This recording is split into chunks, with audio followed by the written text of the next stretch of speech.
안녕하세요. 60대 이후의 삶을 함께 고민하는 한정영 박사입니다. 혹시 이런 생각 해보신 적 있으십니까? 사람 때문에 더 힘들다. 예전에는 사람이 많을수록 좋다고 느꼈습니다. 인맥이 넓을수록, 관계가 많을수록 인생이 풍요롭다고 믿었습니다. 그런데요, 60대를 넘어서면 조금씩 깨닫게 됩니다. 사람이 많아서 힘든 게 아니라 잘못된 사람과 가까이 있어서 더 힘들다는 것. 문제는 그 사람이 특별히 나쁜 사람이 아니라는 겁니다. 그래서 더 멀어지기가 어렵습니다. 하지만 분명한 건 하나입니다. 계속 가까이 두면 내 마음이 먼저 지쳐버린다는 사실입니다. 그래서 오늘은 60대 이후 조용히 멀어져야 할 사람 유형 5가지를 차분하게 짚어보려고 합니다. 이건 관계를 끊자는 이야기가 아닙니다. 내 인생을 지키기 위한 현명한 거리두기의 시작입니다. 혹시 지금 생각나는 사람이 있으시다면 이 영상이 도움이 되실 겁니다. 지금부터 함께 하나씩 살펴보겠습니다. 그렇다면 왜 우리는 60대 이후에 사람을 줄여야 한다는 이야기를 듣게 될까요? 이유는 단순합니다. 이제는 모든 사람을 품고 살기에는 시간과 에너지가 충분하지 않기 때문입니다.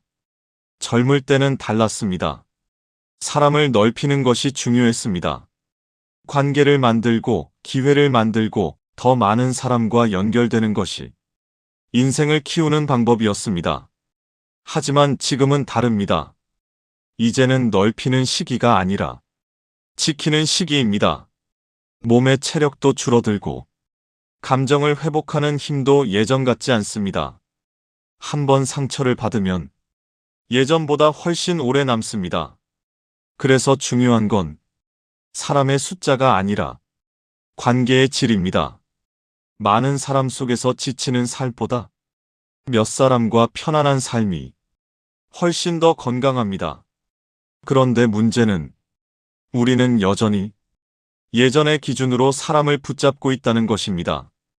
이미 나를 힘들게 하는 관계인데도 그래도 오래 봤으니까 괜히 멀어지면 서운해할까봐 이런 이유로 계속 유지합니다. 하지만 기억하셔야 합니다.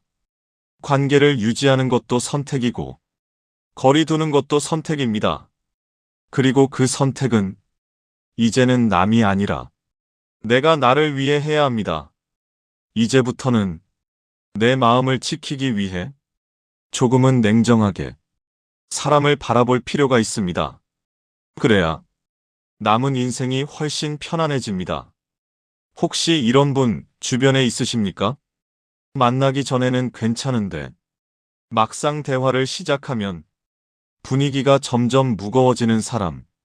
무슨 이야기를 해도 결국은 걱정으로 끝나고 좋은 일도 금세 부정적으로 바뀌는 경우입니다.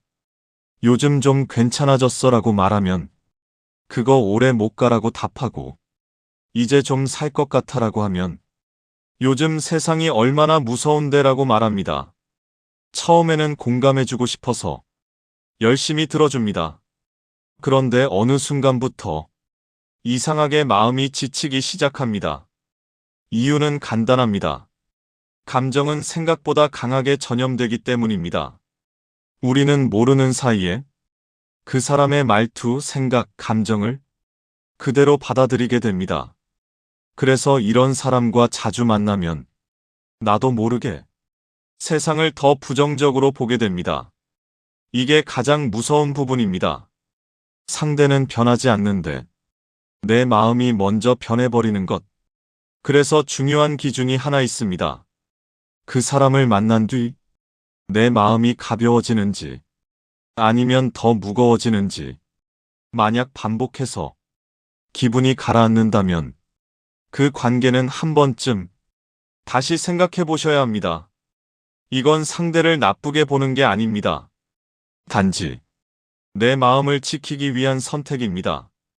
이번에는 조금 더 미묘한 유형입니다. 겉으로는 크게 문제 없어 보이는데 이상하게 만나고 나면 기분이 찜찜해지는 사람입니다. 이런 분들은 보통 직접적으로 상처를 주지는 않습니다. 대신 농담처럼 말합니다. 그 나이에 뭘 새로 해? 이제 와서 시작해봤자. 그건 젊은 사람들이 하는 거지. 웃으면서 말하지만 듣는 사람 마음에는 작게 상처가 남습니다. 처음에는 그냥 넘깁니다. 그럴 수도 있지 하고요. 그런데 이 말이 반복되면 어느 순간부터 내 안에서 이상한 변화가 시작됩니다.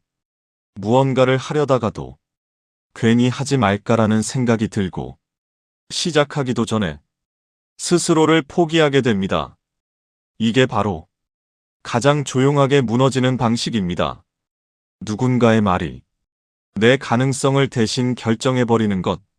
문제는 이런 말이 계속 쌓이면 나도 모르게 그 말을 사실처럼 믿게 된다는 겁니다.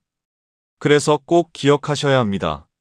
나를 작게 만드는 사람과 가까이 있을수록 내 인생도 점점 작아집니다. 누구보다 먼저 내 편이 되어야 할 사람은 바로 나 자신입니다. 그걸 흔드는 관계라면 조금은 거리를 두는 것이 필요합니다. 이제는 조금 더 분명한 유형입니다. 겉으로는 관계처럼 보이지만 사실은 필요할 때만 찾아오는 사람입니다. 평소에는 연락이 없다가 갑자기 전화를 합니다. 오랜만이야, 잘 지냈어? 그 말이 끝나기가 무섭게 부탁이 이어집니다. 도움을 주면 그때는 고맙다고 합니다. 하지만 그 이후에는 다시 연락이 끊깁니다. 그리고 또 필요할 때 다시 찾아옵니다. 이런 일이 몇 번 반복되면 느낌이 옵니다. 이 사람은 나를 보고 연락하는 게 아니라 필요한 상황을 보고 연락하는구나. 문제는 우리가 이걸 알면서도 쉽게 끊어내지 못한다는 점입니다. 그래도 아는 사람이니까 이 정도는 도와줘야지. 이런 생각으로 계속 받아주게 됩니다. 하지만 이 관계는 서서히 내 마음을 지치게 만듭니다. 왜냐하면 이건 더 이상 관계가 아니라 일방적인 사용이기 때문입니다. 진짜 관계라면 주고받는 것이 자연스럽습니다. 고마움도 배려도 함께 있어야 합니다. 하지만 한쪽만 계속 주고 있다면 그건 관계가 아니라 이미 균형이 무너진 상태입니다. 그래서 중요한 기준이 하나 있습니다. 그 사람이 나를 찾는 이유가 나라는 사람 때문인지 아니면 내가 줄 수 있는 무언가 때문인지 이 기준이 분명해지면 어떤 관계를 유지해야 할지 자연스럽게 보이기 시작합니다. 이번 유형은 겉으로 보기에는 가장 끊기 어려운 사람입니다. 왜냐하면 도움을 주고 싶은 마음이 들기 때문입니다. 항상 힘들다고 이야기하고 늘 누군가에게 기대야 하는 사람. 만나면 대부분 상대의 이야기를 들어주는 시간이 됩니다. 처음에는 괜찮습니다. 힘들겠구나 하면서 진심으로 공감해줍니다. 그런데 이게 반복되면 조금씩 이상한 변화가 생깁니다. 그 사람을 만나고 돌아오면 괜히 더 피곤하고 마음이 무겁고 아무것도 하기 싫어집니다. 이유는 단순합니다. 내 감정을 쓰는 만큼 채워지는 것이 없기 때문입니다. 이런 관계는 서서히 나를 지치게 만듭니다. 더 중요한 건 이게 잘 보이지 않는다는 점입니다.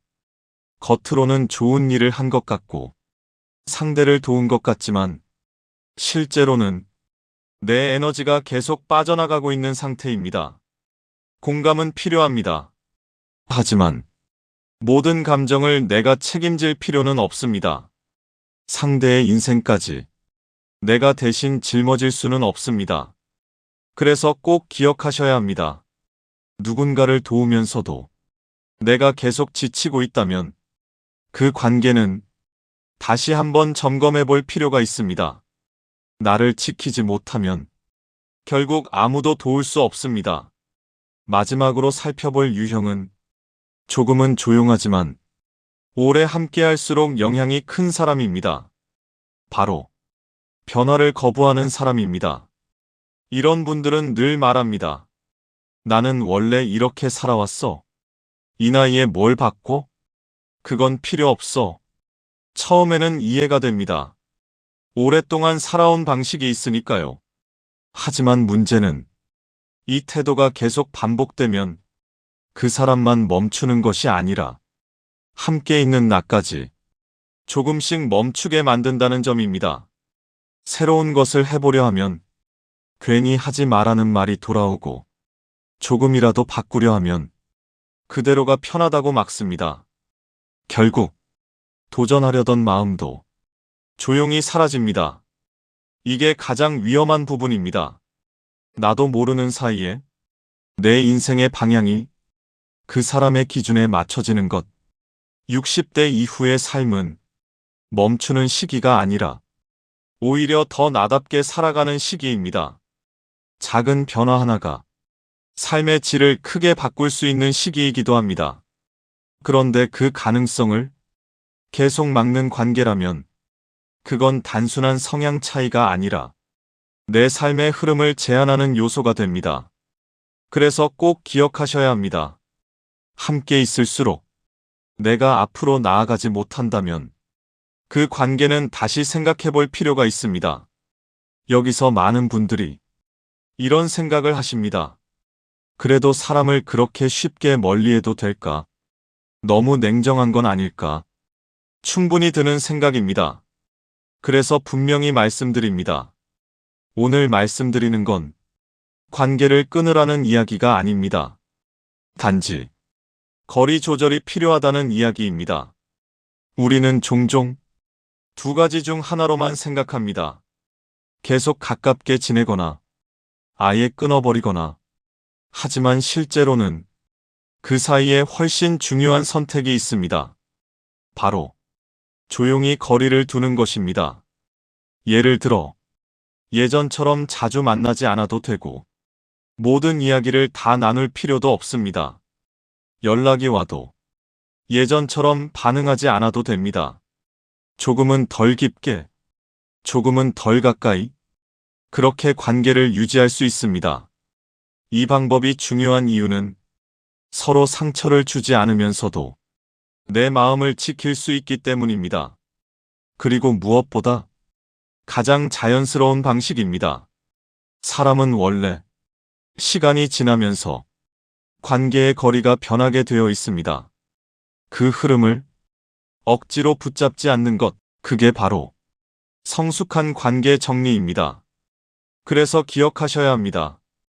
좋은 관계는 억지로 붙잡는 것이 아니라 편안하게 유지되는 것입니다. 편안하지 않다면 조금은 거리를 두는 것이 오히려 더 건강한 선택입니다. 그렇다면 이제 가장 중요한 질문이 남습니다. 그럼 어떻게 거리를 두면 좋을까요? 가장 먼저 기억하셔야 할 건 갑자기 끊지 않아도 된다는 점입니다. 오히려 갑작스러운 단절은 서로에게 상처를 남길 수 있습니다. 그래서 중요한 건 천천히 자연스럽게입니다. 첫 번째는 반응 속도를 조금 늦추는 것입니다. 연락이 오면 예전처럼 바로 답하지 않아도 됩니다. 조금 여유를 두고 내 리듬에 맞춰 반응해 보세요. 두 번째는 대화의 깊이를 줄이는 것입니다. 모든 이야기를 다 나눌 필요는 없습니다. 감정이 많이 들어가는 이야기는 조금씩 줄여도 괜찮습니다. 세 번째는 만나는 시간을 짧게 가져가는 것입니다. 오래 함께 있는 대신 가볍게, 짧게 만나는 방식으로 관계를 조절할 수 있습니다. 이 세 가지만 바꿔도 관계의 밀도는 자연스럽게 달라집니다. 그리고 어느 순간 느끼게 됩니다. 예전보다 훨씬 편해졌다. 이게 바로 올바른 거리두기의 신호입니다. 중요한 건 상대를 바꾸는 것이 아니라 내가 관계를 다루는 방식을 바꾸는 것입니다. 그 변화 하나로 인생의 피로도가 크게 달라집니다. 그렇다면 우리는 누구와 함께 가야 할까요? 사람을 줄이는 것도 중요하지만 그보다 더 중요한 건 어떤 사람을 남기느냐입니다. 기준은 생각보다 단순합니다. 그 사람과 함께 있을 때 내가 편안한지, 굳이 애쓰지 않아도 있는 그대로의 내가 괜찮다고 느껴지는 사람, 이런 사람이 가장 소중한 관계입니다. 또 하나의 기준은 나를 존중해주는 사람입니다. 내 선택을 함부로 판단하지 않고 내 속도를 인정해주는 사람, 그리고 조용히 응원해주는 사람, 크게 도와주지 않아도 괜찮습니다. 항상 함께하지 않아도 괜찮습니다. 하지만 그 사람과의 관계는 내 마음을 편안하게 만들어줍니다. 결국 좋은 관계라는 것은 많은 사람이 아니라 나를 지켜주는 몇 사람이면 충분합니다. 그 몇 사람이 내 인생의 방향을 훨씬 더 따뜻하게 만들어줍니다. 오늘 이야기의 핵심은 아주 단순합니다. 모든 사람을 지키려다 정작 내가 무너질 수 있다는 것. 그래서 이제는 조금 바꿔야 합니다. 사람을 붙잡는 삶이 아니라 나를 지키는 삶으로 멀어지는 것이 나쁜 선택이 아닙니다. 오히려 더 오래, 더 건강하게 살기 위한 현명한 선택입니다. 관계를 정리한다는 건 누군가를 버리는 것이 아니라 내 인생을 다시 정리하는 일입니다. 이제는 억지로 애쓰지 않아도 되는 관계, 함께 있으면 편안한 관계를 조금 더 소중하게 지켜가시길 바랍니다. 혹시 지금 조용히 거리를 두고 싶은 사람이 있으시다면 댓글로 나눠주셔도 좋겠습니다. 비슷한 고민을 하는 분들에게 큰 위로가 될 수 있습니다. 앞으로도 60대 이후 인생에 꼭 필요한 이야기 차분하게 전해드리겠습니다. 구독과 좋아요로 함께 해주시면 더 좋은 내용으로 찾아뵙겠습니다. 감사합니다.